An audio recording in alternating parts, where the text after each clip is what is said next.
Good evening. I'd like to call this meeting to order. We have the prayer and the pledge by Councilman Marlon Lewis.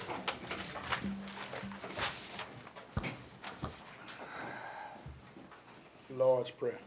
Our Father, who art in heaven, hallowed be thy name. Thy kingdom come, thy will be done, on earth as it is in heaven. Give us this day our daily bread, and forgive us our trespasses, as we forgive those who trespass against us. And lead us not into temptation, but deliver us from evil. Amen. To the flag of the United States of America, and to the republic for which it stands, one nation, under God, indivisible, with liberty and justice for all. Roll call. Mayor Pro Tem Ricky Gonsalas, Present. Councilmember Brooke Marcotte, Councilmember Marlon Lewis, here. Councilmember David Broussard, Here. Councilmember Deidre Ledbetter. Here. Councilmember DeeDee Johnson-Reed. Here. Councilmember Dustin Swear. Here. Thank you. Item 1, public comment. I'll ask you to put your phones on vibrate and no back and forth. We just listen. Do we have any comment cards? No. We have none. Okay, my little speech was for nothing. Item 2A. Acceptance of the minutes of July 18th, 2023, which published on August 1st, 2023. I need a motion. So moved. Motion by Mayor Pro Tem Ricky Second. Gonsalas. And who had the second? Second. Councilwoman Deidre Ledbetter. Thank you. Is there any discussion on our minutes of July 18th? Hearing and seeing none, please vote your machines.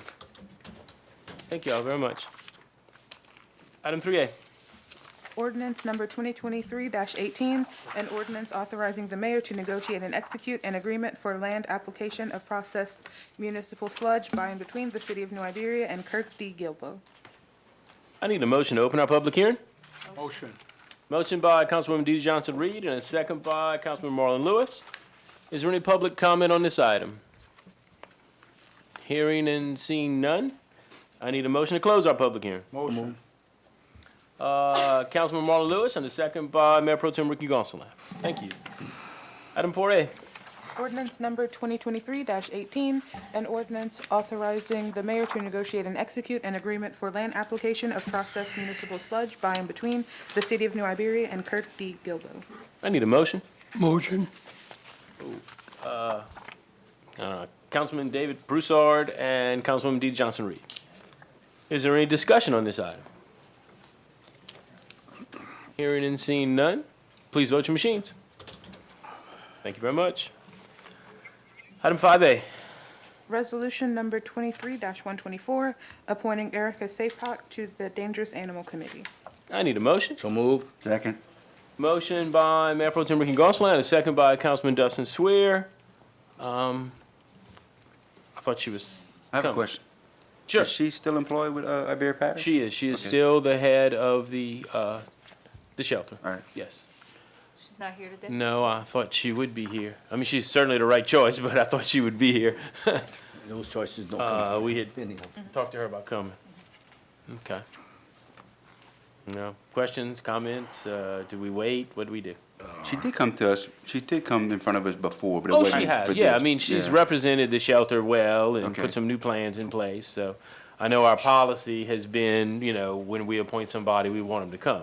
Right. So we decide if we break our policy or if we say we need her to come back. I mean, I'm fine either way. We in the past, we've made people come back. I say we stick with our policy. Okay, that's fine. I mean, she's certainly the right person, and I don't want to get her discouraged because we need her expertise. It's a lousy job. Yeah, it's a lousy job. I mean, They're the not lined dangerous. up to take it either. No, the Dangerous Animal Committee is a lot of work, and it's never anything fun because some dog has bit somebody or another dog, so it's not anything fun. So that's why I'd love to say you're in, but I feel that that's not our policy. Right. So, And so, Mayor, Yes, sir. I'm sorry, go ahead, Rick, you were there. no, I was gonna make a motion to table till next meeting. Okay, well, I was gonna ask, it just Table, just defer. kind of muddied Defer. Well, is it our policy, or is it just, Yeah, we as a council had we discussed adopted it that. as a policy? We did. Okay. We talked about it and said, that's what we want, and we've held people to it, I mean, Yeah, I mean, We did. it's not formally adopted, voted on, No. no, but it's No, but it's- it's the understanding between Yeah. the members. it was agreed upon by all of us, Yeah, so okay. to me, I'd stick to it. but- I'll second Ricky's motion if anybody has To it. defer. To defer. Okay, any other comments? meeting. Any other questions or comments? So I got a motion by Mayor Pro Tem Ricky Gonsalas and a second by Councilman Dustin Swear to defer to the next meeting. Any discussion on that? Then I'd ask you to please vote your machines. Cool, thank you. 5B. Resolution number 23-125, authorizing the mayor to negotiate and execute a contract by and between the City of New Iberia and Minville and Associates LLC for grant administrative consulting services related to Act 397. I need a motion. Motion. Motion by Councilwoman Dee Johnson-Reed and a second by Councilwoman Deidre Ledbetter. Is there any discussion on this item? This is just for them to help with the paperwork, Yes, what he the planning does of the pool. for all, yeah, but for all of our capital outlay, he does our paperwork and has been doing that for a very long time, and is a wealth of knowledge. So he does our paperwork. You know, he doesn't go out and solicit the grant, but he tells us what to do, and he fills out all the paperwork. Okay. That's good. Any other discussion? Then I'd ask you to please vote your machines. Thank you very much.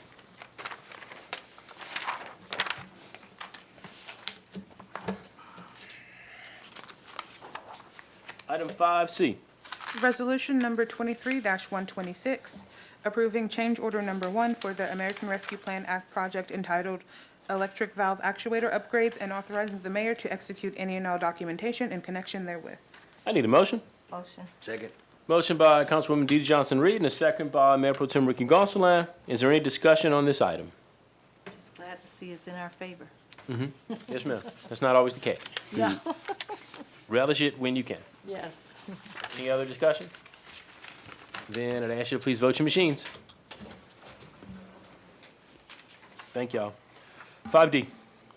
Resolution number 23-127, approving change order number 6 for the Louisiana Pepperplex Concessions and Restrooms project and authorizing the mayor to execute any and all documentation in connection therewith. I need a motion. Motion. Second. Motion by Councilman David Broussard and a second by Councilwoman Dee Johnson-Reed. David, what's up? Good evening. Evening. All right, so this change order came about whenever the state fire marshal was out inspecting the project. He was looking at the office that exists now. We did a very small amount of work to the ramp, on one small section of the ramp. But because we did work to the ramp, he insisted that we have to put handrails on the ramp. The ramp currently has guardrails, but there's not handrails. There's a difference. So these are just the pipe railing that go around the ramp and on the sides of the stairs. So we got the contractor to provide us a price in order to install that. So that's the $8,200. We won on the last one. We're not gonna win on this. Discussion, I'm sorry. Any discussion? Do we know how many feet of this ramp we're talking about, or? Yeah, it's all existing, so I mean, the prices are, a very good price because the ramp's existing. Okay, so we're basically just putting rails on the existing Yeah, ramp? Yeah, yeah. it's an existing ramp. And the fire marshal grades our papers. We can't open without him. I mean, that's Oh, the, I understand that's the, the truth of the matter is, this is a non-debatable item, and we're never gonna open the park, legally, anyway. Anybody else? Then, I'd ask you to please vote your machines. Thank you all very much. The Lord giveth and the Lord taketh away. Okay, I quit. 5E. Resolution number 23-128, approving certificate of substantial completion for the American Rescue Plan Act project entitled Electric Valve Actuator Upgrades and authorizing the mayor to execute any and all documentation in connection therewith. I need a motion. Move. Second. Mayor Pro Tem Ricky Gonsalas and Councilman Marlon Lewis. Any discussion on this item? Then I'd ask you to please vote your machines. Thanks again. 5F. Resolution number 23-129, approving certificate of substantial completion for the American Rescue Plan Act project entitled West End Park Community Center Space Improvements for Boys and Girls Club and authorizing the mayor to execute any and all documentation in connection therewith. I need a motion. Motion. Motion by Councilman Marlon Lewis and a second by Councilwoman Dee Johnson-Reed. Any discussion on this item, or we want to hear from David first? Yeah. All right. Is there a picture? Yes. Yeah, that's Okay. photos. Excellent. I walked in and it's really nice. Yeah, it really came out. Yeah, it really did. So this is the old teen center, at the MLK Center. We have divided it up and completely refreshed it for the new Boys and Girls Club. Renovation work includes painting. We have new ceiling system, new lighting. There's a new dance floor area. The terrazza was refurbished. We, of course, built the dividing walls between the gym and this actual teen center, and there is a doorway passage at one point. That's the vestibule. The Boys and Girls Club needed a secure vestibule from the main entrance of that side of the gym. So they have a secure point. There's actually a check-in area with an office, so there's a buzzer access to get into the doors if they are approved to go through. So it's a good security feature. That office on the left was refurbished and it's going to be utilized as well. New air conditioner in there. Is that all the photos? Yeah. So as you can tell, I mean, it's just really fresh and just ready for them to fill out, blank canvas for them. Those lights make a big difference. Absolutely. Lights, paint, color, all that really, Yeah. really made it pop. It's all LED lighting, so Yeah. it's good. It should last a really long time too. Roof leaks are fixed. That was my next question. Yeah, I know, I know. Yeah. This is awesome. Yeah, the only thing that hasn't been installed yet is an exterior signage. So they're gonna have some signage on the outside of the building distinguishing that portion as the Boys and Girls Club. And that's all on order. That was an allowance, and Should be I coming know soon. that it's coming soon. Okay. Contractor worked very quickly. I think he's ahead of schedule, and we were really impressed with his work on the project. So how soon could the Boys and Girls Club open? They are ready, and it's not gonna be long. With approval tonight, then that's That's the basically next step. turns it over from the contractor to the city again, and then it's at y'all's Yeah. discretion. I signed that in the morning, and then I'm gonna be letting them know that, I'm ready to turn it over to them, Okay. definitely. So Any there other- was a few punch list items for them to take care of, the contractor to take care of as Question. they progress through their punch list period, but nothing that should interfere with them moving in. Yes, sir. Just a question, I was wondering when I was there, maintenance, are we still responsible for maintenance and cleaning of that area? No, we turn the building over to them. It is their space. They will handle that. They have their own security system. They Okay, good. will clean the space. It's their space. Okay. Did we ever resolve the issue with utilities? Not completely, because we didn't separate the meters or anything. So what I'm in the process of doing is trying to evaluate what I think that's worth. And I haven't done that yet. I was gonna let them operate it, look at my bills, and then look at my new bills and kind of come up with some kind of calculation, but I have not yet. Okay. Anybody else? I'm Are good. we gonna have a, like, ribbon cutting kind of Yeah, thing for I was letting them, we had a groundbreaking, and so we will have a ribbon cutting. I was letting them move in, I thought, and kind of because we just did the groundbreaking. The project was a pretty fast-paced project. So my idea was to let them move in, get the sign in the front, and I thought that the ribbon cutting would be really cool, that we could do it on a day that they actually had kids. So it's coming. I was just, I'm not gonna wait too long, but I thought we might let them get operational before we did the ribbon cut. I think it'd just be fun to include all the kids. So would they have the ability to, like, I mean, the walls are kind of bland, like, put murals on the wall Oh, yeah, or something? if you go to the other club, they have stuff all over the Yeah. place, and that's their space. So there's no restrictions on what they can do on the inside. Okay. And I think they get the kids involved with all of that, so they need to open, that's when it's gonna have the energy, when the kids get there. Right. Yeah. Anybody else? all I can Yes, sir. say, Mayor, it's an amazing partnership. It's an awesome partnership. It From is. when we started to where we are at now, it's amazing. The community is gonna be proud of, what we brought to the West End. I think so. There's something we chased, and it worked out, Not everything we try to all do works, but this one I think is gonna really make an impact and really be good. Yeah, I mean, you have a national organization with the resources that they have to bring the children to the West End. It's awesome. Oh, it is, wow.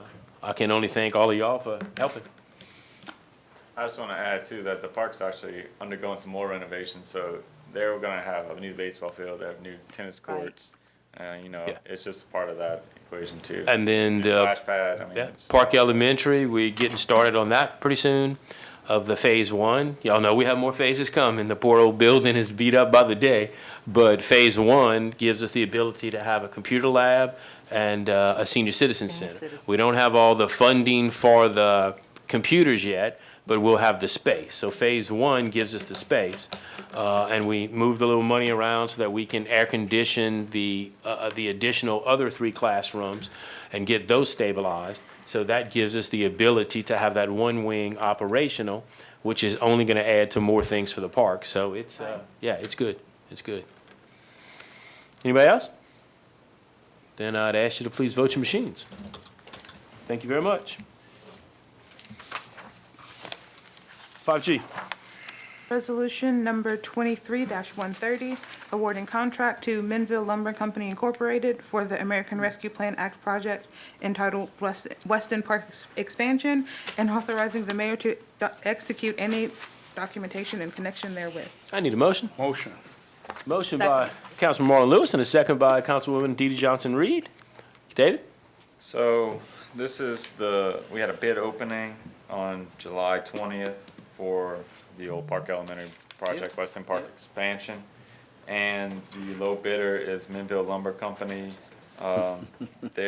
We had 6 bidders, which was a good turnout, and so it was very competitive. And they had the lowest bid, and it's our recommendation to take the first alternate and the second alternate in the project. So what are those alternates? The first alternate is to coat the roof, the existing metal roof, over that wing of the building, not the entire building, just that wing. It's a special roof coating system. It's a bit more than painting it. We just did it at Delcombe Elementary, so it's a good system. They did it at senior high. And the second alternate is to add what we call mini split, the air conditioning units. And they're gonna be added into the 3 classrooms across the hall from the computer lab and senior citizen That's what you were area. just talking about? Yes, yeah. Okay. And the budget, actually, we can keep all of the alternates in. Yes, we moved a little money around. We took some splash pad money, and we're moving a little other money to be able to do that, but I think it's important. While they're there, I need to get that roof stabilized. We know we're gonna do the whole building over time. Right. And then, to me, it was a little more money that I had to grab to do the other 3 air conditioners, but if we don't do that now, then we have half a wing, okay? And any new opportunities that are gonna present themselves, because I'm pretty sure that I love my town and I know my town. When I have 3 empty classrooms that are air conditioned, that we're paying the utilities, and it's have activity in a park, somebody's gonna think of something. In other words, what we've never had in the West End is the flexibility to have that extra space to say, okay, let's get some community uses in it. Let's get some people involved. I'm gonna do it in the fall because it's too hot right now. We're gonna do our first community garden there. Well, I mean, what if there's a garden club that meets, or there's somebody who's gonna it's a community garden for a reason. The community needs to take care of it. Right. One of those classrooms could serve as that function once a month, or, whatever. There's just gonna be some opportunities are gonna arise, and I got a council with great energy. Between us and the community, we're gonna make some things happen. So I couldn't see doing half of that building. To me, it just made sense that it gives us a lot more to plug into. No, that's great. I mean, I think the senior citizens need a place where they can go and have activities, spend time together. I mean, they've asked for it several times. We've heard, I know Marlon and I both have had people kind of come to us about, we need some sort of senior center. And so this is a great answer to that problem. Good, good. Anybody else? Everybody good? Please vote your machines. Thank you very much. Good stuff. Thank you, David. 6A. Introduction of ordinance number 2023-19, an ordinance authorizing the mayor to negotiate and execute agreements and other documentation on behalf of the city of New Iberia relating to the donation of immovable property by Mr. William J. Dorway to the city of New Iberia, and setting for public hearing on August 15th, 2023. I need a motion. Motion. I have a motion by Councilwoman DeeDee Johnson-Reed and a second by Councilman Marlon Lewis, and I couldn't wait to get to this item. This is the Dore property. It's on Hopkins Street, right after the railroad track. It's had a sign on it for probably 20 years. It says, "Won't you help me?" And it has Mr. Dore's initials on it. He owns the property. This is amazing. He is donating the property to the city, and he has also given the city a check for $1 million, okay, to develop that property. And I have the ability to leverage that money as long as, and we have other groups involved. So, want to tell them about it? Yes. We've been attending meetings, Yeah. okay? So, why don't y'all tell them about it? Tell them about it, Marlon. Well, Dee Dee's very Dee good Dee? at it. All right, good, good. So- We did this together. Mr. Dore approached me and said, "I'd like to do this." And I immediately reached out to my council and we started talking. So, Well, it's a partnership. yeah, so you guys help me with this, but this is actually, he's donating the land and he wants us to use it to improve the community, to provide services to community that are lacking in that area. And as you guys, if anybody of you visited that area, the West End, you know, in the last few years, you know that there are a lot of services that are missing. So we have an opportunity here to take this property and turn it into something that could stir some economic development in that community, to bring back some businesses, to create opportunities for other people in the community. So the city is going to work in partnership with the Hopkins Street Economic Development Group, which is another group that Councilman Lewis and I sit on the board. And we're going to work together to try and develop this so that this really has an impact in our community. Yep. And it's a three-way partnership, so the city owns the property, the city will handle the project, okay? But all three parties, Mr. Dore, of course, is the other party, have to agree on what we do. So we can propose, we can put together, I can take the $1 million and run to Baton Rouge and anywhere else, and people will listen to me and say that's my 20% match, so I'd like to get, $5 million. We can try to do that, but before we do anything, we come together and we agree. The other part of the equation is we've hired, they ended up all with COVID, so it didn't happen when I wanted it to happen. I wanted UL to have done this little neighborhood study that they are doing for us to get the community involved before I announced this, but it just didn't work out that way. So they all got COVID. So in the middle of August, they're coming, and they're going to put on these little charrettes in the neighborhood and talk to people who want to be entrepreneurs, talk to people of what they feel the neighborhood would want to see, the community would want to see there. So they're going to help us that we get community feedback before we do anything. But the combination of all three groups, we're going to get there. I mean, I think this is a really unique opportunity, and how often does the city get a piece of property and $1 million check? So, Mr. Dore, all the thanks to him. He's an amazing man.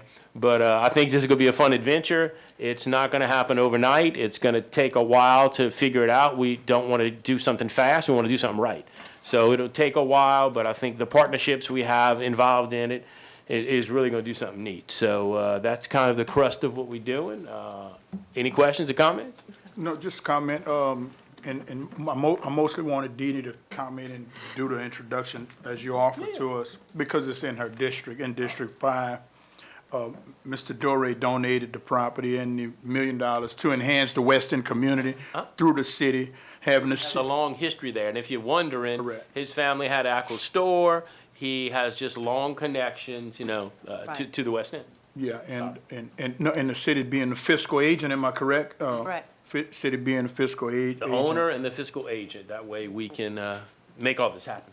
And may I'll add, in government, one thing I learned is $1 million doesn't go a long way. That's why I wanted to make sure we could leverage. So we be leveraging it is probably the most important thing, the most We can use that as a fiscally match. responsible thing to do is leverage it. And sitting at the table with Mr. Dore and his team was awesome. It was encouraging. I've been knowing him personally for a while, for years, since he first came with the sign, WJD sign, what will you help is what the sign says.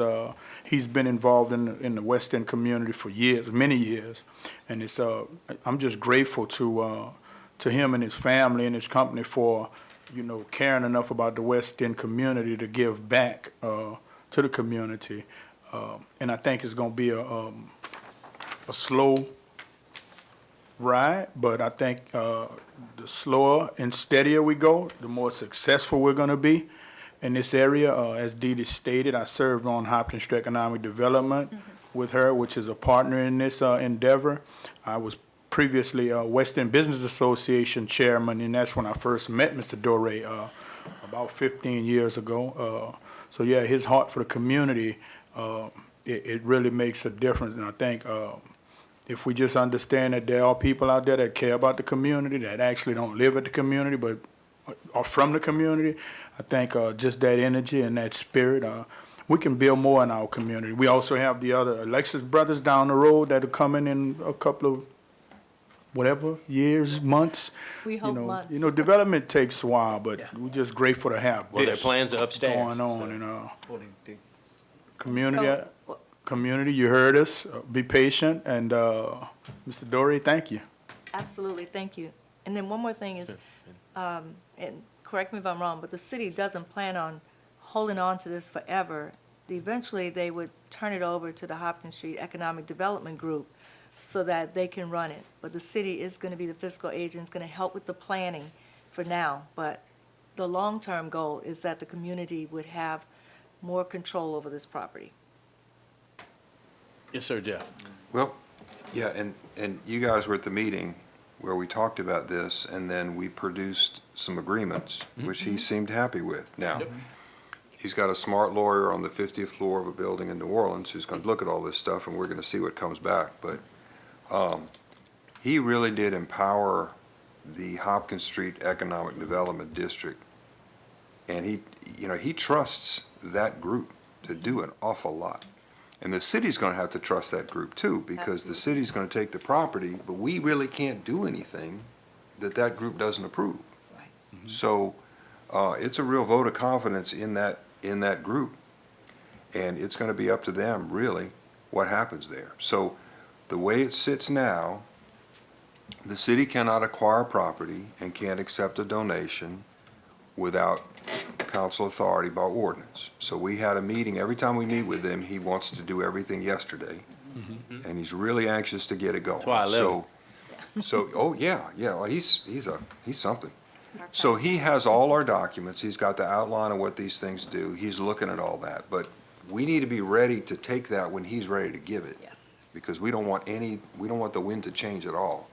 So we're introducing the ordinance tonight, we're gonna have a public hearing, we're gonna adopt it, we're gonna, deal with the details. But basically, he's turning this property, he's gonna put restrictions on it that empower the West End, Hopkins Street Economic Development Group, and give the property to the city. He's gonna give the money that's gonna have similar restrictions on it, and we need to be ready to accept it when that happens. So we don't have the final signed documents from him yet, but we need to be ready, when he's ready to sign, to be ready to sign. Yep. So, yeah. It's exciting. Anybody else? Questions, comments? Great, then please vote your machines. Yeah. Great, and I'm gonna back up. I don't normally do this, okay, but hey, I messed something up. On 5B with Mr. Menville, okay?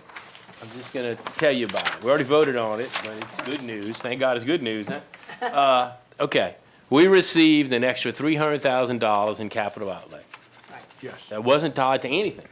Not the money for the architecture, it's the same amount, but wasn't tied to anything, okay? I actually saw that. I Well, wondered, I thought it was Well, when the Mr. same Menville thing. Yeah. came, I thought it was the same money. I thought that was the 300 that Marcus helped us get to Right. do the planning for the new pool at Admiral Dog. So I thought that's what it was. Well, we have an additional $300,000, okay? So, we don't have to vote on this tonight. What we passed already, we have the money. I just thought, because I meant to do it on that item, that I would throw it out what I would think I would like to do. And we'll have to do a budget amendment and we'll work it through. But I didn't want to have voted on it and not brought it up that it's another $300,000. It's a great problem to have. I had it in my notes and I just was moving too fast. What I'm hoping to do is take 200,000 of it, divide it by 7, just like we did when each council member got $100,000 for projects. And that would give each council member $20,000 to, 28,571. So you'd each have $28,000, 571, and a couple of you still have some balances from the 100. So I'm gonna combine it with that and tell you to please spend it. Yeah. And the parameters, again, we pick from the master study, we pick from projects that we need to enhance in our districts. You each pick a project for your district. So what I'd like to do with 200 of the 300 is put it back, because that was very successful. That generated projects all over town, did some real good, really got some community involvement. So each of you would get $28,571, and then the other 100,000, because we were very successful and got 1.5 million for the Pepperplex, I would like that other 100 to go toward the match, because the match is now $600,000. It's a 25% match. So I would take the other 100, because I hadn't planned on the match being that high, because I didn't know we'd be that successful. So that's my two ideas. We're not voting on it tonight. We voted to say yes for Mr. Minville's contract, and he just happened to bring it, so I put the paperwork in there, because I didn't even know that we were getting that. So chew on it, we have time to think about it, but I didn't want to leave the meeting without having discussed it, because I love to get y'all feedback, but that's what I'm thinking I would like to do. It will come to another meeting to actually do it, but I didn't want to not tell you about it. I thought it was really cool, and when I realized that we had 300,000 more, I said, oh, I can't wait to tell my council. So That's nothing that exciting. we have to do, and we didn't make a mistake, because all we voted on was Mr. Minville's contract, but he brought good news. So, all right, now we're moving on to 6B. Introduction of special ordinance number 2022-2023-28, an ordinance amending the budget to appropriate funds and usage for the 2021 JAG grant and setting for a public hearing on August 15th, 2023. I need a motion. So moved. Motion by Mayor Pro Tem Ricky Gonsalas and a second by Councilwoman DeeDee Johnson-Reed. And this is a grant that we are applying for, and it is some computer equipment that is for some forensic evidence. It's a program and a system for the police department, and that's a little grant we're going after. So have we received it already? No, Okay, no. I think we're going to, but okay. the check's coming. I don't know if we've got the check yet, but I do Okay. know that it's coming. Yeah, we've been, We've got the grant, I just didn't know if we had the money yet. okay, cool. But it's good, it goes to some forensic work for the PD. Okay. Any questions, comments? And I'd ask you to vote your machines. Thank you very much. 6C. Introduction of special ordinance number 2022-2023-29, an ordinance amending the budget to appropriate funds needed for the American Rescue Plan Act West End Park Expansion Project and setting for a public hearing on August 15th, 2023. I need a motion. Motion. Motion by Councilman Marlon Lewis, and you had the second, Councilman David Broussard. Questions or comments on this? This is the little bit extra money I needed for the park. We've already kind of discussed it, but Right. that's what this is. Questions or comments? Then I'd ask you to please vote your machines. Thank you very much. Okay. Item 7A. Resolution number 23-131, a resolution declaring that the buildings or structures at 1102 and a half 6th Street are in a dilapidated and dangerous condition, and further authorizing its inclusion in the fiscal year 2023 LCDBG Clearance Program grant application contingent upon property owner verification and execution of a demolition agreement with the city of New Iberia. I need a motion. Move. Second. Mayor Pro Tem Ricky Gonsalas, and a second by Councilman Marlon Lewis. Our condolences go out to Jimmy Landry and his family. His mother passed away, so that's why he's not here, because usually I would be Jimmy. So instead, and we're adding a house, is what we're trying to do, is quickly add one more house to our bundle of grant houses that we are applying for. So I'll turn that one over to Jeff, because normally after Jimmy says it's a go, Jeff tells us about it. Yeah, it's a structure in the backyard of this property, and the owner called, or the representative of the estate that owns the property called and said, can you squeeze this one in? So the city did some things, and we squeezed it in, and this is gonna be the end of the list, I think. Definitely. I don't think But we we'll have time to do it. yeah, we have an authorized owner who's, anxious to get this done. I have and to sign this after the meeting so we can get it out. Yeah, because I think the deadline's like today. Oh, this one. Yeah, and this is number 41 that we've approved. And we're not going to get them all, because we've got a lot of folks who said, they had people lined up and they didn't. But we're going to have quite a list. But anyway, I mean, I don't see any reason why we shouldn't approve this one. Yeah, okay. It's in the backyard. It's gonna take some work to get the thing out of there, but still. Questions or comments? Everybody good? Other than I know the family, it's in my district and 100% in agreement. Good, good. Thank good. you. Yeah, they've been asking for this. Yeah, so we made it work. Thank you, Laney. Thank you, Jeff. All right, then I'd ask you to vote your machines. Great, appreciate it. All right, now we got my favorite subject, a discussion, any of them, a discussion item. Madam Clerk? Discuss potential impact of low-income housing tax incentives in the city of New Iberia. Dee Dee Johnson-Reed. Yes, ma'am. Where if I go up there? No? Easier to see the presentation. Podium is yours. Okay. One day I'm gonna do that. One day.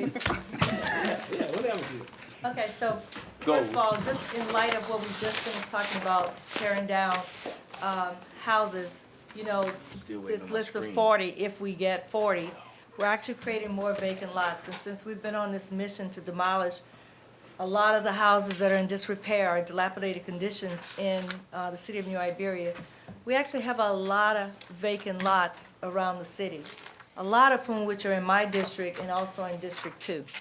And so what I was trying to do is figure out a way that we can actually turn those vacant lots into a new community. Because the one thing that we know is that when you have a bunch of vacant lots, then you don't really have a real community. And then in addition to that, if you actually have a lot of rental property in that community, all those renters coming and going, you don't really have a real community. So I was just trying to look at what are some ways that we can actually promote home ownership to our low-income residents. And one of the thoughts that I had was by using a tool that cities can use called a tax abatement. So, Lane, can you take it to the next one? You guys probably have heard this number before, 48% of our citizens are renters. You know, renting, it offers you some flexibility because, you know, you can move if you need to move for a job or whatever. But when you have an overabundance of rental properties, they can have a negative effect on a community. All right, so here's some of the negative effects that you'll see. One is they weaken the stability and hinder community engagement because those people are coming and going. Also, what you find a lot of times with rental properties is that these landlords / slumlords put little investment back into these homes. And now I want you to think about this. If you live next to a rental property where the owner is not reinvesting in that house, what happens to your property? It brings down the property value of all the houses in the community. So what you find is that there's a loss of pride in that community because now I got all these rental properties that are not being taken care of, and so now the property values for all of the properties in that community are lower.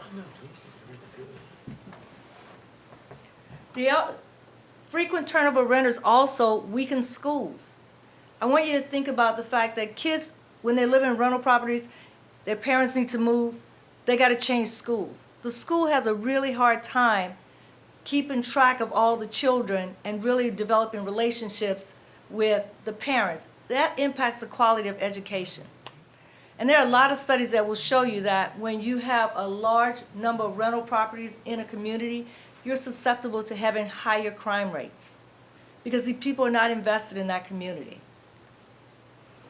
And then another side effect of a lot of rental properties is that you create pockets of poverty.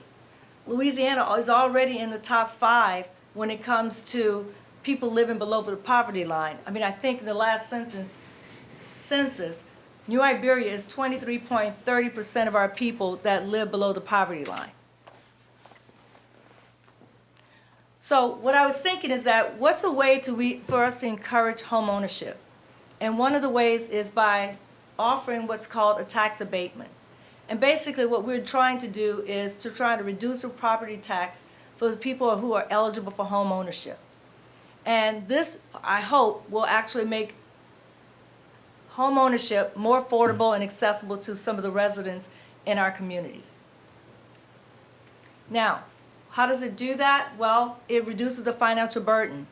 It allows them to achieve that dream of home ownership, and it leads to a rise in home ownership rates within the community. And I want you to think about the fact that we get new houses built on those vacant lots. Now we got new properties with a higher property value, which brings up the property values for everybody in the community. Also, you can also change people's lives, because when you own a home, you get a chance to build wealth, because you're building equity in that property over time. And that's an asset you can pass on to your children. And hopefully, you're breaking the cycle of poverty, and you're creating an economically resilient community. You also get an opportunity to stabilize that neighborhood, because when you're a homeowner, you're more invested in that neighborhood. You want to make sure everybody has, is well-being. You try to foster a sense of pride and responsibility. I see that in some of the communities, like in my parents' community. Most of those people have lived in that community for 50 years. The ones that haven't lived there that long or in a rental property, there's a big difference between the way they maintain their properties and where the homeowners maintain their properties. I see it in the neighborhood that Councilwoman Ledbetter and I live in. We both live in the Pesson community. You see the difference in the way that people take care of their homes.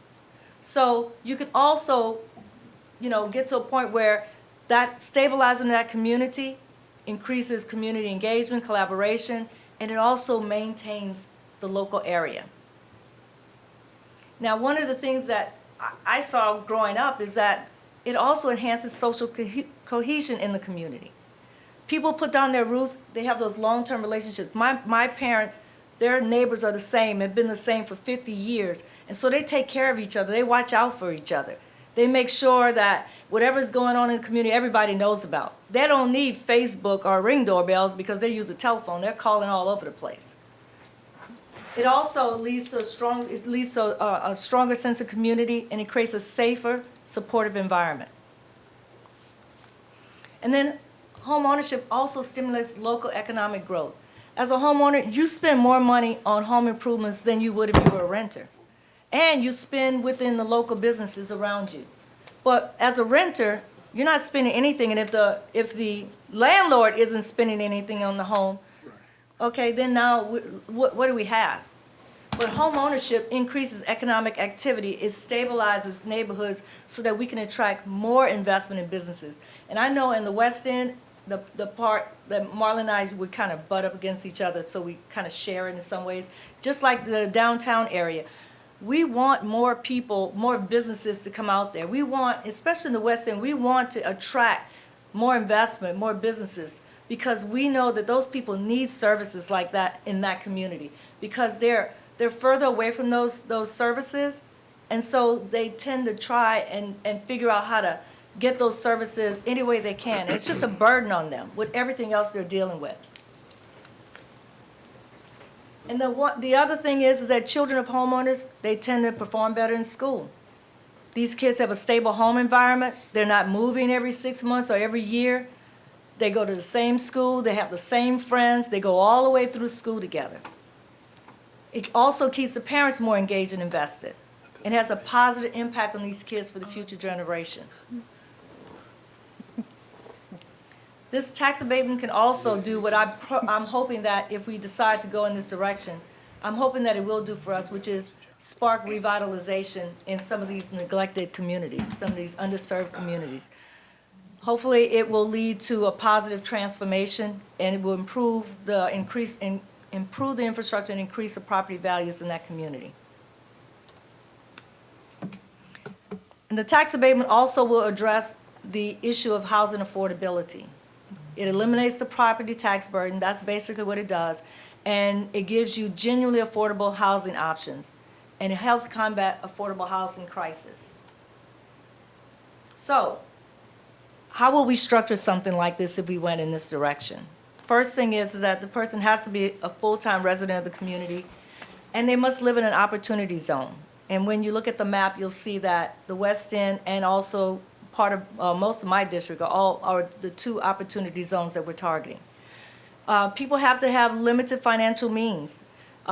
If you look at what the USDA is doing and how they structure, their financial income limits, you'll see that they usually say 1 to 4 people in a family, they have to make at least $50,000, no more than $50,800.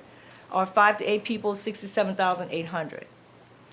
These people have to plan to purchase a primary residence within the community, and then the tax abatement would be available to them for 10 years of home ownership with an option to renew for another 5.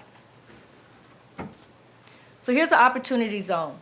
And you take a look at it, you'll see, I know it's kind of hard to see, but I forgot to give you guys the handout. Sorry. I'll give it to you so you can take home. But Main Street is considered part of the opportunity zone. But the income level is which will disqualify a lot of people who want to buy on Main Street. Because if your income level is above the 50,800, then you're not going to qualify for this tax abatement. So don't get scared because you see that's, the Main Street is included. But you'll see most of the West End and then the area down in District 5 and then partially District 4. Okay. So here's the way the math works out, at least in my head. Here's a vacant lot. Currently, that person is paying $7.37 on the taxes for that lot. If they build a house on that property for $150,000, what we're saying is that, let's say the principal and interest is $800, the city wouldn't lose any money. They would still be collecting the same $7.37 that they collect today, and that will at least keep that person's mortgage from going over $1,000. So it's a way to help them to have a lower mortgage so that they can afford the home, rather than if we added the property taxes at a higher level, that person could be well over $1,000 a month.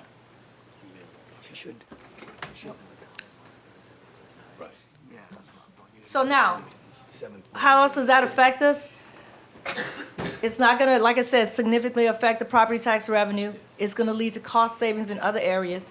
It's gonna reduce the demand on social services and hopefully increase the property values around that community because now you have new properties being built. And hopefully that will offset any type of potential revenue loss. That's it. Any questions? Yes, sir. Thank you. Well, I agree with everything you're saying. The property taxes in the city are really low. Generally, I just went to the tax assessor site while you were talking and did that little tax estimator. If you have a $100,000 house and you have no homestead exemption, the city taxes are $229.60. Yep. So. A year. Yeah, A I year. did the same thing today. Yeah. Looking. So this is a help, but it's going to take more than this. It's going to take the opportunity to borrow at a lower rate too. So I agree with you. Now, one thing that we didn't talk about was if you have a home that's worth $75,000 or less and you live in it and you own it, you get a homestead exemption, which is about $500. If you rent that property, there's no homestead exemption. So the home ownership component, even without a tax abatement, saves a person $500 just because they get the homestead exemption. So that's a big thing right there. So the homestead exemption plus the tax abatement, that can save them some money. We're not Texas, we're not one of these places that has really high property taxes, so there's only so much we can do with an abatement. But is there any Louisiana community that has this program right now? Because, I'm always looking to steal stuff, so. Not that I know of. Okay. See, we do this in the commercial world, and you're trading off that you're getting sales tax and you're getting jobs, because that's how some of the companies have come here. But the trade-off for us is, we calculate it out, and we say we can do it, because they do one for 5 years, and then you can, we just did that with the school days. Mm-hmm. We froze the taxes where they were, and then they got 5 years with an option to renew for 5 years. But they made a big investment. But when we've done it in the past, like with grocery store, Rouse's, Hobby Lobby, those things, we traded off the taxes that we would get in sales tax and the jobs we would create. So, but it's done in the commercial world. No, I get it. When Dee Dee kind of talked about this, I said, this is kind of cool, but, I don't know of any community that's And I wish we done could make a this. bigger difference. I mean, I spent a good part of my day working with parish people and economic development people and all this to try to bring some, big new prospects in. and they do this on a grand scale, you know, Yeah. and, I mean, I wish we had more to give away, you know? Right. You know, In a way, you're 'cause it's right. not- 50,000, I did the same thing. A $50,000 value is 114, 75,000 is 172, 100,000 is 229. Kind of looking at that, then we calculated about 25%. I took all the houses that were homestead exempt. And we're not a wealthy community, so we have a lot of houses that are 75,000 and under. Yeah. When you take the income, tax income that we get out of the 75,000 and under, because it abates your parish taxes, but you still pay city taxes, that accounts for about 25% of our property tax revenue. Just to kind of look and, and quantify. And that was the first thing I looked at too, and I said, okay, if you build a 75,000, if you buy a lot for $10,000, if a lot's worth 10 on these buildings we've torn down, let's just say it's worth 10. If you extrapolate, take the 114 divided by the $50,000 value, multiply it by the $10,000, you pay $22.80 a year in property taxes on that lot. But, okay, so I get that, but. No, I'm let's- just saying it's not much. I you know, but it's let's not a be lot. realistic. Who's gonna be able to build a $75,000 house today? I mean, everything's more expensive. Mm-hmm. You're not gonna, I mean, even with the USDA, they will loan up to $377,000 in Iberia I'd Parish. seen that. That's Yeah, so, I mean, my thing is that we're not, I use 150,000 just as Yeah. a number. But the fact is that no one can build, where can you build a $100,000 house? You can't. Yeah. So the taxes you are can gonna be either. higher. And so my thing is that it's a way to help the people that are yeah.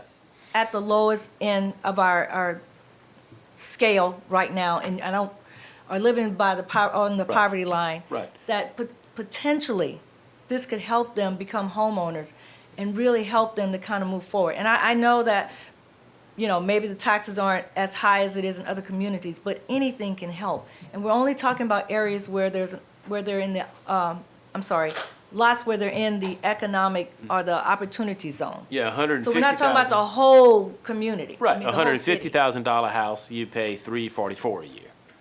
Right. Just kind of looking, Yeah, and just any little bit helps. Just trying to figure out how do we get people to the point where they feel like they can own a home, because we need to change these communities. We have to rebuild them.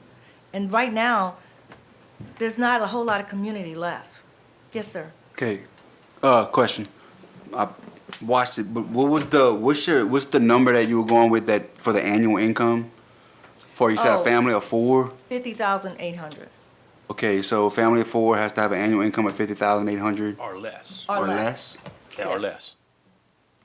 Okay. What about, so you mentioned Keep in mind, the district- you- median you- income here is not that high. No, I'm aware, yeah, Okay. I'm aware of that. So you mentioned your district, Marlo's district, Dee Dee's district. So are we looking to do this on a citywide spectrum? No, we're only looking to do this in the opportunity zones. So I'm not trying to burst anyone's bubble, but District 6 has, District 6 has plenty of homes that are in that opportunity zone, and you also have plenty of families that meet that income criteria. Then, I guess that So- would be up to us That if we aren't in decide to opportunity. include Or others. not. Yeah, they're not They're not an opportunity. No, what I'm saying, they can be, if this was a citywide. Yeah, they're not an opportunity zone. Okay, right now. so But they meet the criteria. they meet the criteria. And this was just a thought for me. If we I decided we didn't understand, want look, the I opportunity appreciate zone. everything it was very informative,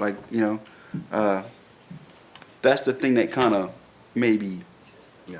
gets me in a little bit of pickle here, because Yeah, I'm I sure get- Mr. Broussard can say the same thing, because there's a lot of District 3 where people would meet that criteria. okay.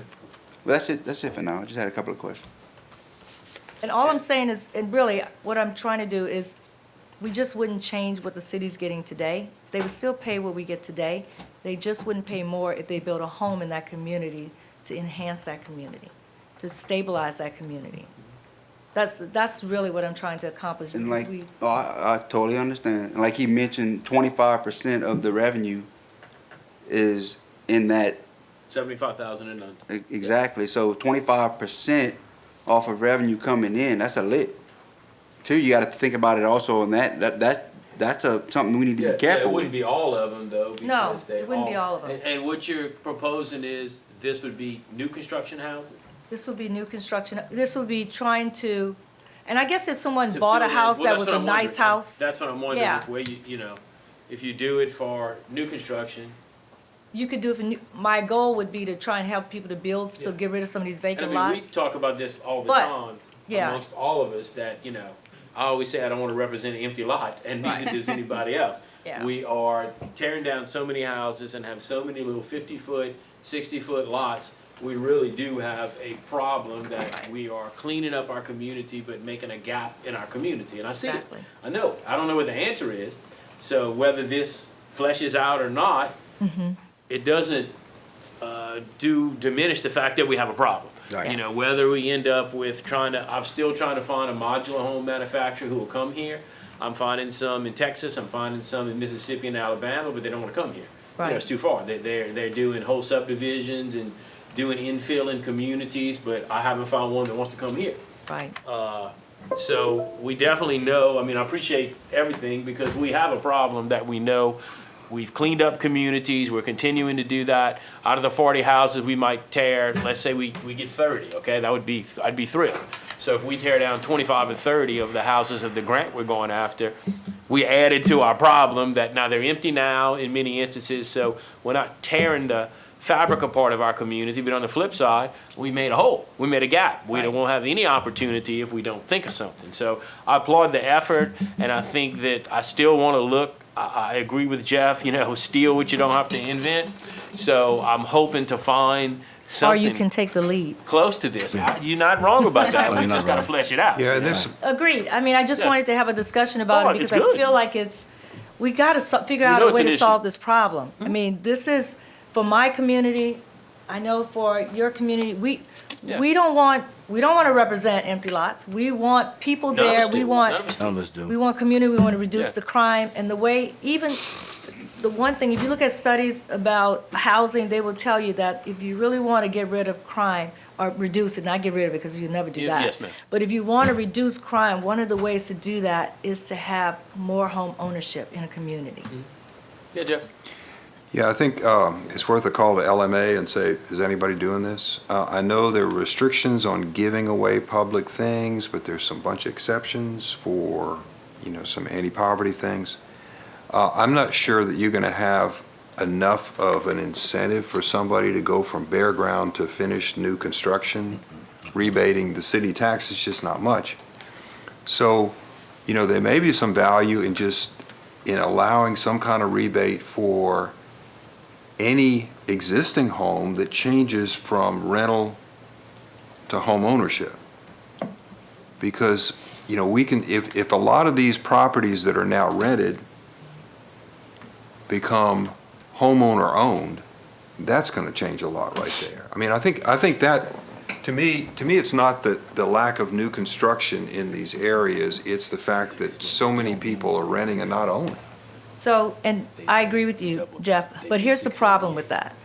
I don't know if you got, well, I am certified with the USDA to help people apply for loans to buy homes.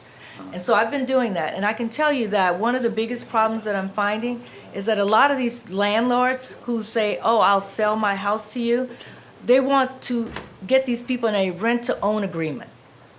They don't, and so let's think about a rent-to-own agreement, what's lacking there. It's lacking an inspection, so that the person who owns the property fixes those things before that person buys it.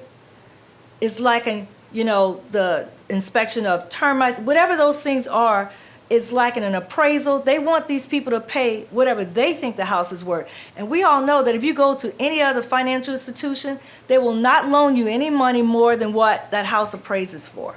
So it puts these people in a cycle that actually keeps them in poverty. So that's the biggest problem, is that a lot of people are trying to sell folks houses that, because they're tired of dealing with it, in a rent-to-own situation. And then, God forbid, they miss a payment or something happens, an infraction happens, then they kick them out and they get to keep all that money that these people paid extra to buy these houses.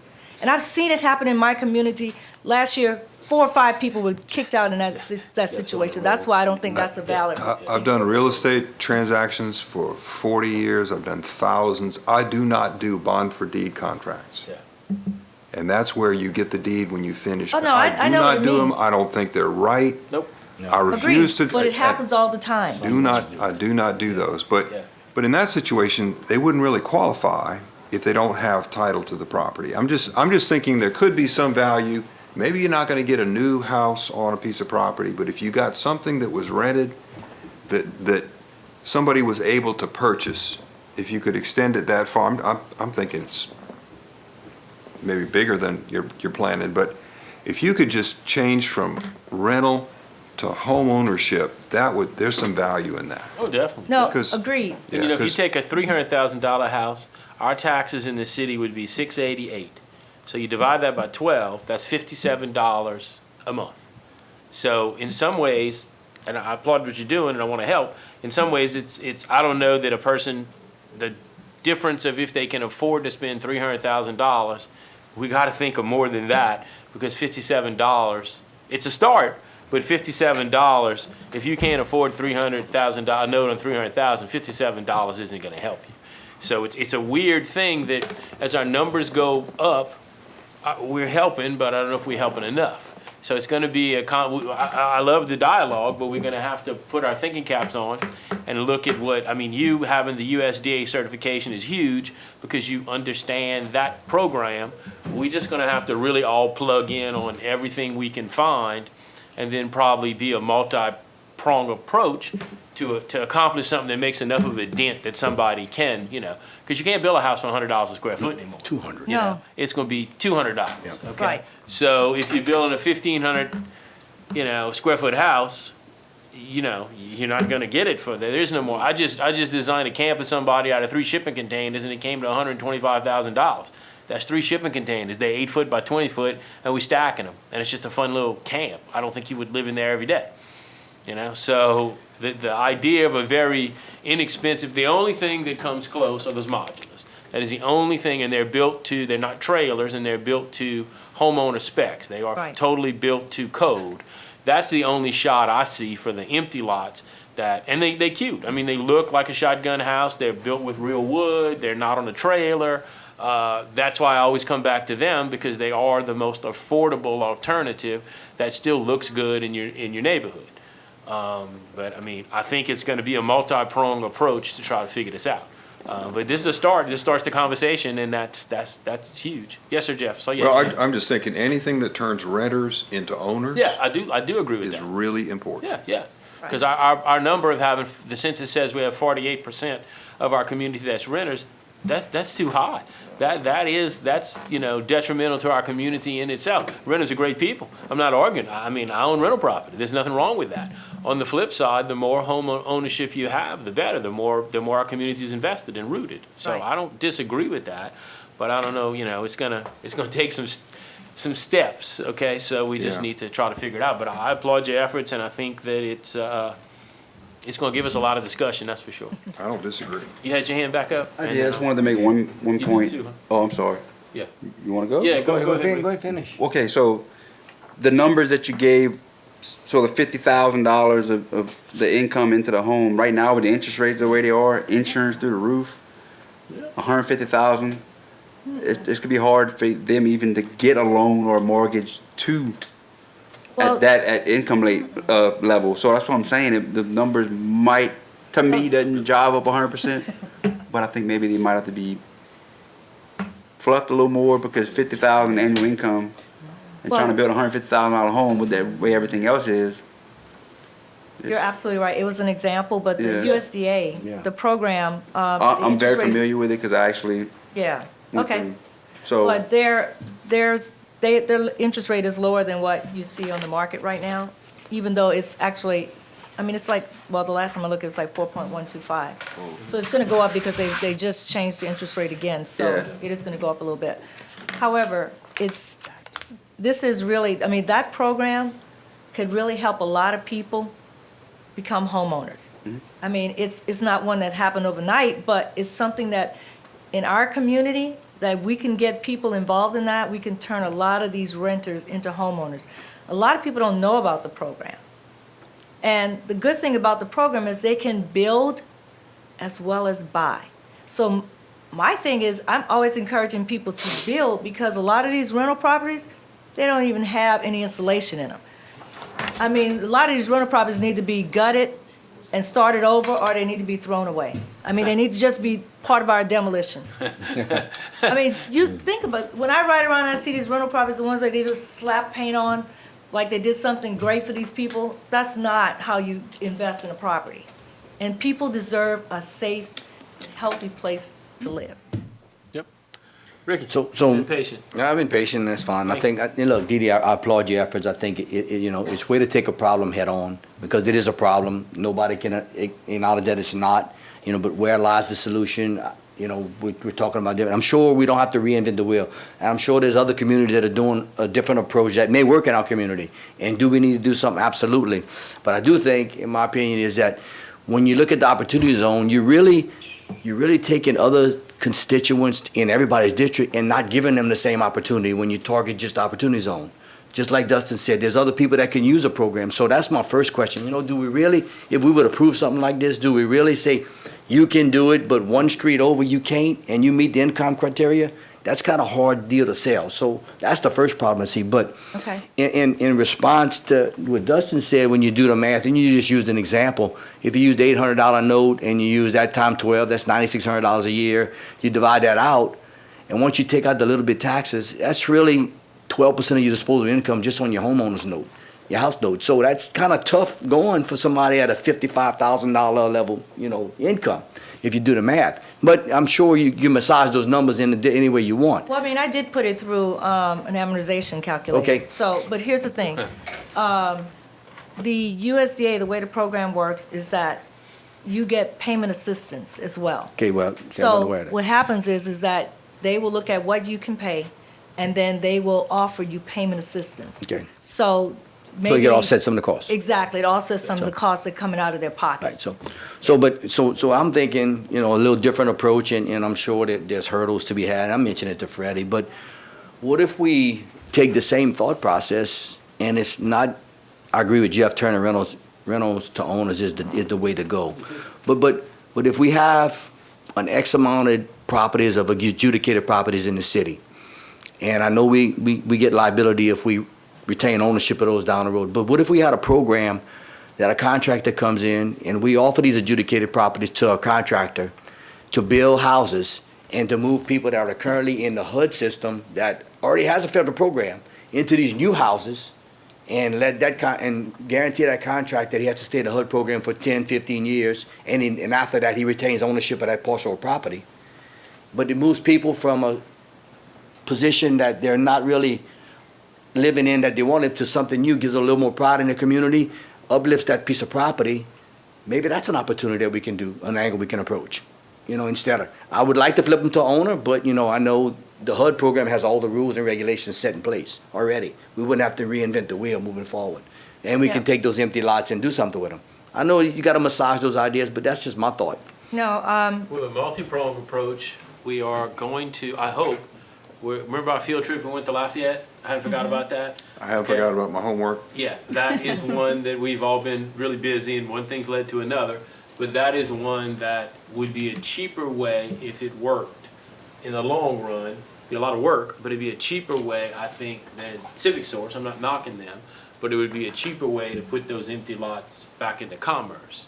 So step one would be a way that some of those lots could get back into the game that are tired of adjudicated and just sitting there where no one's doing anything. We're not collecting any taxes. We're running up a bill that'll never get paid.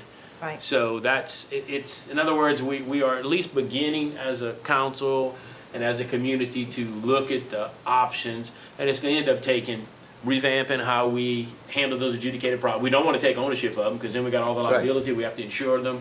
If something happens, we get sued. Right now, we don't own them. The person who didn't pay the taxes does. So we can't afford to take 588 pieces of property and put them in the city's name. We'd have to have a plan. We'd have to have a plan in place. That can't happen. Right. On the flip side, the adjudicated properties that we're not talking about, we focus on the demos because we take action on the demos. Those hit us in the heart. So, but all those adjudicated properties come into play too. So not only are we trying to find a solution to renter to home ownership, don't forget, and all these lots we've created, don't ever forget, we have an even bigger looming problem of all those 588, and it's probably a little more than that now, Right. adjudicated properties that are just sitting there in limbo. Because if we ever come up with a program or a solution, we could attack those too. So it's well worth thinking about because, we know we got an issue. Right. We have more adjudicated property than Lafayette does. I know, which is really Which, sad. when they told us that just shocked me. Yeah. Mr. Broussard, Councilman Broussard. Biggest thing in this thing, no zoning, no districts. Everybody, every district has houses and sections. Like you're talking about where you have, we all have. You go open up a big can of worms when some of these people on St. Jude in my area find out they can't do it and other ones are doing it. If we do this at all, we better not put no blue on that map about what we cover. Because you that's- gotta be for the whole city, because everybody in every block, almost my block too, can find some people that can Absolutely. be, so we can't be counted out. Because boy, you think you got calls with some of these people, they're not so dumb after all. They're gonna be calling us, and No. say why we can't get a break like the other ones do. So, and you're absolutely right, Mr. That Broussard. gotta be toned out completely. So the whole reason why I put the opportunity zones in there is as I thought about revitalization and development, there's an incentive for people to come in and develop in those areas because of the way the opportunity zones work. So that's why I said, well, if nothing else, we could at least start in those opportunity zones. But I'm not opposed to making this citywide. It's just I More's was. better. More is better. We know that. Right. So that's the only reason why I was like, the opportunity zones, that would also get people coming in there and to, But if invest developers more. would start coming, there are other incentives in the opportunity zone that we don't control. Right. So ours would just be an extra. Right. So it wouldn't hurt that we could layer on with the existing opportunity zone credits, which no one has really come into town and taken advantage of yet. Right. And we are weird that much of our town compared to other towns is opportunity zones. Right. So I'm just waiting for somebody to come in and really, utilize that because I think it's gonna open up. So Right. ours could be another layer if we figure this out. And, Right. and everybody's right, there's no reason to exclude the rest of town. Yeah. They just wouldn't get the extra layer of opportunity zone, which we didn't set up, the state did. Right. Cool. Anybody else? Well, I guess all I'll say is, I didn't have a comment for a long time. That was great information. But all I could say is, when you look at the community that she was referencing, and again, District 3, we call it Ticoto, the old Ticoto, and man, they got, they got some issues over there too. They should be treated just like some of the places, some of the, areas in the West End. But my thing is getting people from the community to start reinvesting first. Buying some of these properties, going to some of these older homeowners or landlords that got 25 and 30 homes in a neighborhood and they ain't doing nothing with them. Put a for sale sign on them. Let some young people that trying to start their way, through life. Because Ricky kind of said something to that effect about getting developers to come in and build newer rental homes, right? Right. Which will still put us in a rental situation. Build newer rental homes or, attack the people that have just bad properties and try to encourage younger people from that community. Because I'm hearing some guys, I own a barbershop, y'all know that. Everybody want to get involved, Everybody want to do something in the community. But, it's time to put, your foot to the fire. It's time to put your foot to the fire. So I'm not talking to any of y'all. I'm talking to whoever watches the meetings and say, y'all working? Well, I'm letting them know. Get involved. Grab some of these properties. Flip them. Fix them to rent them. Do whatever you do. Do whatever you said you were going to do. There's enough properties to go around. I started buying some properties and I stopped. I'll see a house, I say, man, I want that one. And then I see another house, I want that one. And I see another one, I want that. I say, so them houses gonna be there for a long time. So my thing is encouraging more people to get involved in revitalization of the community. Yeah, we definitely need government to help, but we have to get to work and start revitalizing our community. one nail at a time, one board at a time, one yard at a time. And those empty lots, people got empty lots right next to them. I talked to an older man the other day. He says he's 81 years old. He would cut the lot next to him forever. He said, Marlo, I'm too old now. He said, I would love, I would keep it up. So younger people, if you got a lot next to you, cut that lot. Keep it down. Take pride in your community.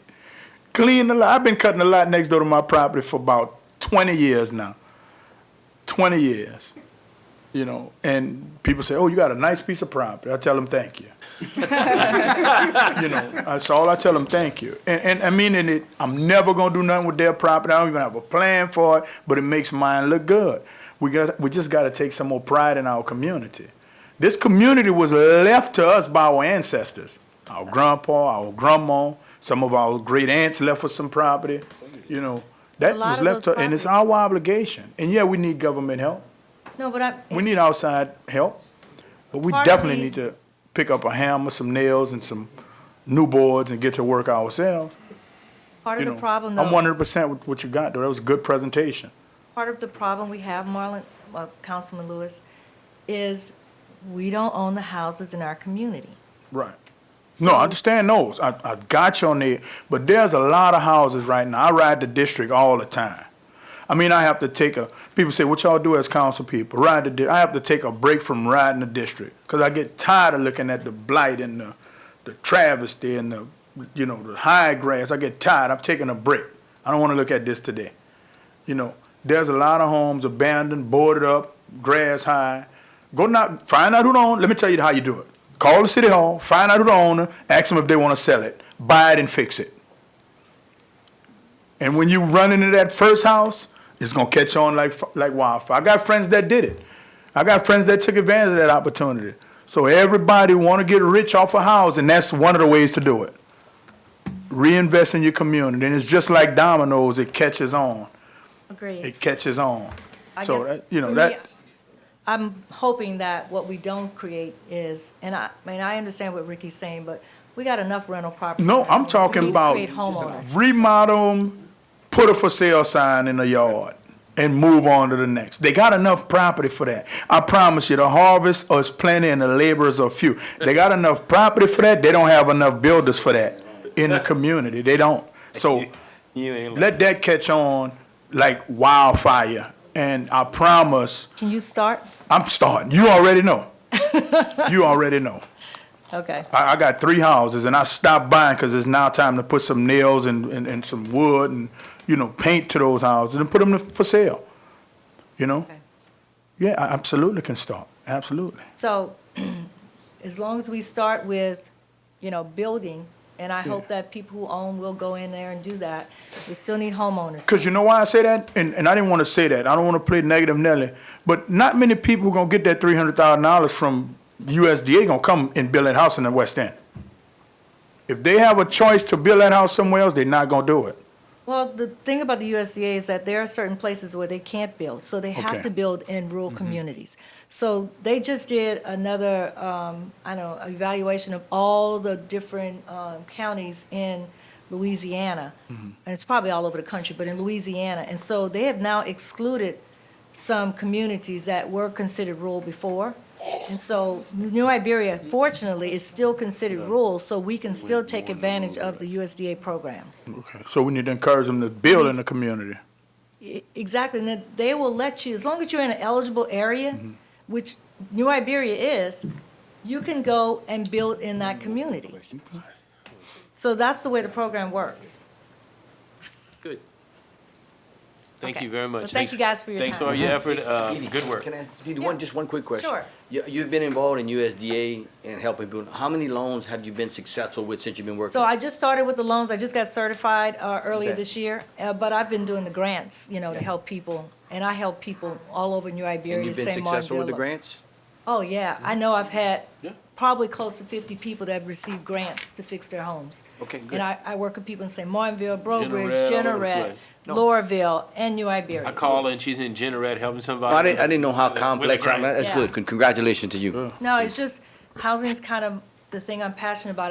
I'm really surprised at the way the communities have kind of fallen into disrepair from when I was a kid, before I left, and when I came back. So anything I can do to try and help promote home ownership and bring back our communities is something I'm willing to do. And so I'm always trying to think of things, and so this whole tax abatement thing, I've been learning about real estate, I'm like, maybe that's something that can help to spur some, Yeah. affordable housing in our community. I mean, it's certainly part of the puzzle, you know? Okay, Cool, thank thank you you. guys. Yeah, we got enough problems for all your solutions. Yes. I just had a comment. We are going to look at doing an ordinance for our town, our city, pretty much similar to Lafayette's. And it does deal with the blighted properties. The motor own, the people mowing next door, offering them the option to, to purchase that after a certain amount of time and doing certain things. So that, I think, will be the start of this, because if you live next door to one of these properties, and it grows up to be a jungle next to your house, you don't want that. So Right. most of the people will cut the grass next to them because they value their property. Yeah. So that would be a big start. I think that the tax abatement is also a good incentive when we branch out to some of the other properties that are not adjacent to a homeowner. And any little bit does help. Even though we're saying it's not a whole lot, but it's something that we can offer. And I really like that idea, but we definitely need to start. We need to have the ordinance meeting so we can get started on that as soon as No possible. problem. And that's all I have. Okay, yes, ma'am. So, Now you sit here and you want to start again? No, I'm picking on you. That's a joke. Yes, ma'am. Go ahead. no, don't bother me. I know. Okay, so the other thing, as we talk about our ordinance meeting, I think we have to also address the issue of landlords. I think we have to get to a point where, and I know it probably require another body or whatever, but isn't it worth it to make sure that our people are living in healthy and safe homes? I mean, landlords ought to be at least held to the same standard that Section 8 people are held to. So some of these landlords that actually don't meet Section 8 standard, they should not be allowed to rent these properties. Because if the government is saying you can't rent this property, and me pay part of that rent because it's not in a good condition, then why are we letting other people live in those kind of situations? We have the power to create an ordinance and require them to get a permit to have that house inspected before they go to rent that property. So we should put that on the table because that's another prong in this whole thing to kind of clean up our town. It's to deal with the people who own these properties who are not reinvesting in them. That includes everybody. That's Cool. my 2 cents. Thank you very much. Anybody else? Well, this was, as always, a good discussion, and this is what makes this council what it is. This is why we get stuff done, and us pulling together and throwing out ideas, and I wouldn't like it any other way. All right, now we move on to announcements. Councilman Councilman Lewis. remarks? Oh, man, I know they got a lot of great events going on this weekend. I know, Saturday there's, a back-to-school giveaway in the West End Park. What is it, from 12 to 3? Yeah, I think so. And it's this weekend, right? Yeah. August the 5th. Also, I don't know if you were gonna announce it, Cliff's Impressive Cuts in there. Yeah, They have haircuts for young kids. on Sunday. On Sunday. I don't have a whole lot other than that. Man, look, let me tell you, it was awesome to see all of those community members get together and help feed some of the youth in the community this summer. So many groups came together, it's too many to even name. The city, we did our part. We had, 35 kids that we? We sponsored 30, a little over 30 kids. I think 26 or 28 of them stuck through the whole summer camp program. Yeah. The city fed every Friday. We had tons of people from the community fill gaps and do other days.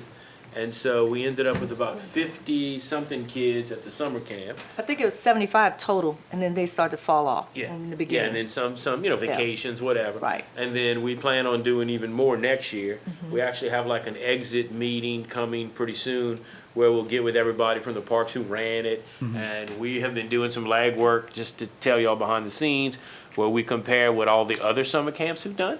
In other words, we realize we gotta change. We realize that we need to do more.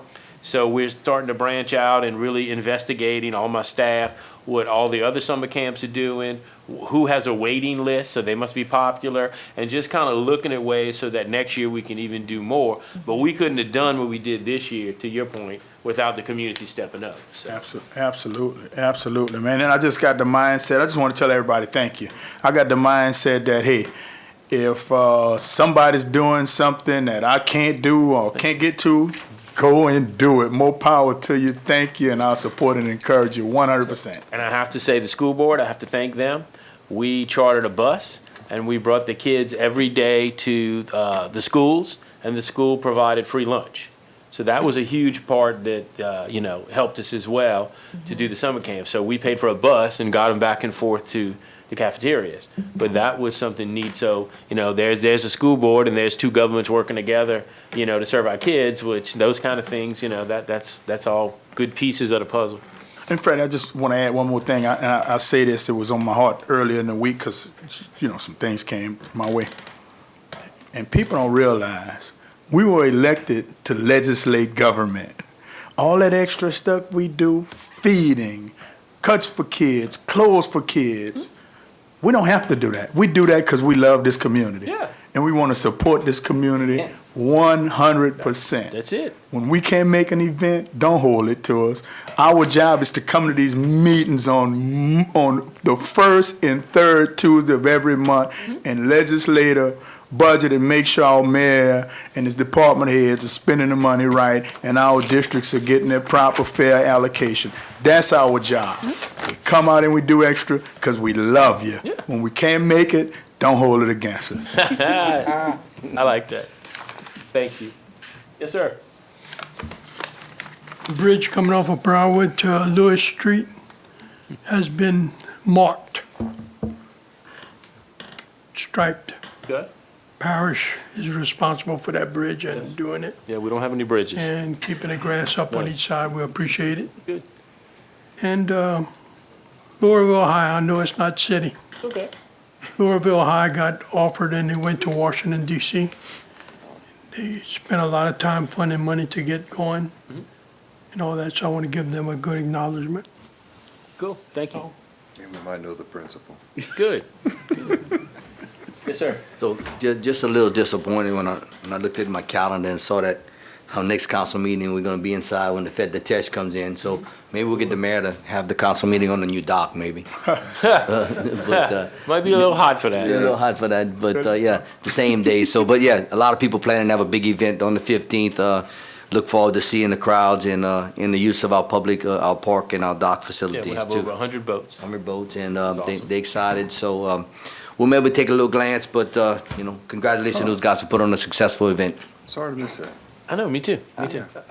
Yep, thank you. Yeah. Thank you. It's just the time and by the time they get down here. Yeah. So, Councilwoman. Yes, we're not gonna have Neighborhood Watch, this month because I've relinquished the building, the Slyman, to, the police department for training, which I think they, will benefit from, our community will benefit from. So, hopefully, as of now, we'll start back in September.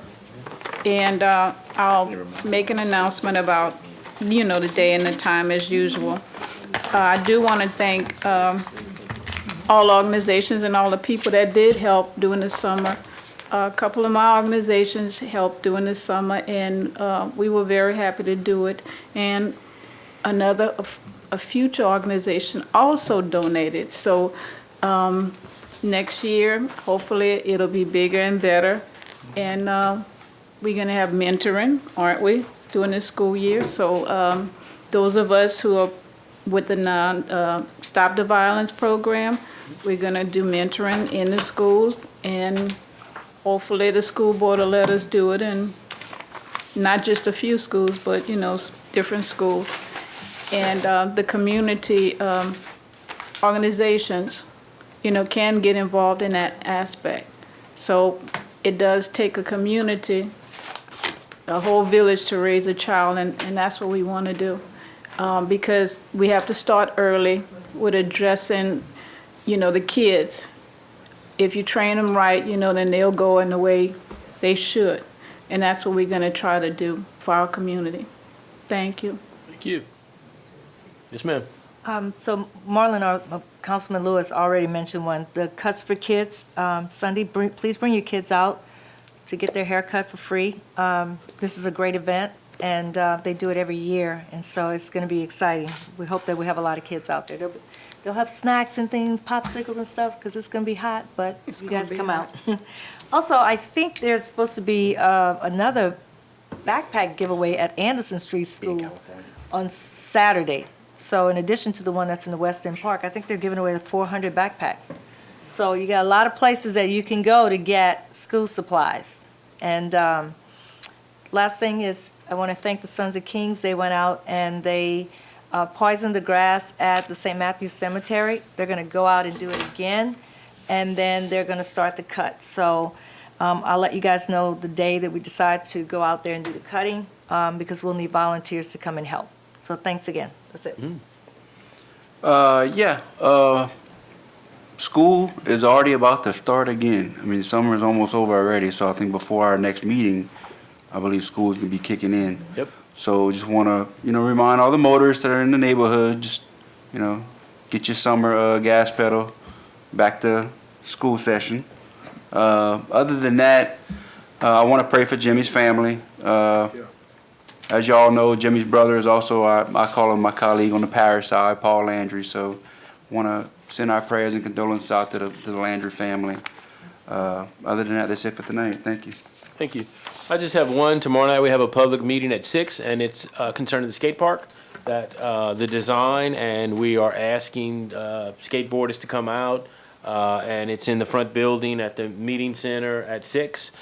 We have a team selected through, our architects did a little competition and did a bunch of interviews, and have a professional team selected that will do the design work and the build, because so few people do that. We'll bid out the build, but they are doing the design work for it. And so they wanted to hold this, and I think it's smart to do that, to get some public comment.